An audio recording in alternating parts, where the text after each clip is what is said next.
Hello बच्चों, कैसे हैं आप सब लोग। उम्मीद है आप सब बहुत अच्छे होंगे। और आज हम शुरू करने जा रहे हैं पाठ 4 वाक्य। क्या कहता है पाठ? वाक्य क्या है? वाक्य के कितने अंग होते हैं? आइए पाठ पढ़कर वाक्य के बारे में जानते हैं। आओ चर्चा करें। वाक्य के बारे में नीचे दिए गए चित्र के द्वारा सहपाठियों के साथ चर्चा कीजिए।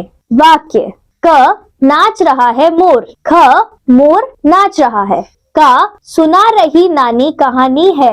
ख नानी कहानी सुना रही है।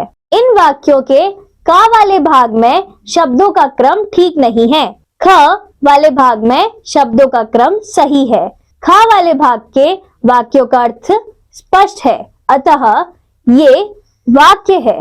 शब्दों के सार्थक समूह को वाक्य कहते हैं। वाक्य में काम करने वाले को कर्ता कहते हैं। कर्ता का काम क्रिया होती है। प्रत्येक वाक्य में कर्ता और क्रिया का होना जरूरी होता है। उदाहरण: 1. महेश नहा रहा है। महेश कर्ता है और नहा रहा है क्रिया है। 2. सुनीता पुस्तक पढ़ रही है। इस वाक्य में सुनीता कर्ता है, पुस्तक कर्म है, पढ़ रही है क्रिया है। वाक्य के 2 अंग होते हैं। वाक्यों के अंग: उद्देश्य, विधेय।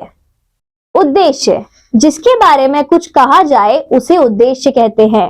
विधेय: उद्देश्य के बारे में जो कुछ कहा जाए उसे विधेय कहते हैं। इन चित्रों को देखिए और नीचे लिखे वाक्यों को पढ़िए। हिरण दौड़ रहा है। उद्देश्य हिरण, विधेय दौड़ रहा है। माँ खाना पका रही है। उद्देश्य माँ खाना पका रही है, विधेय।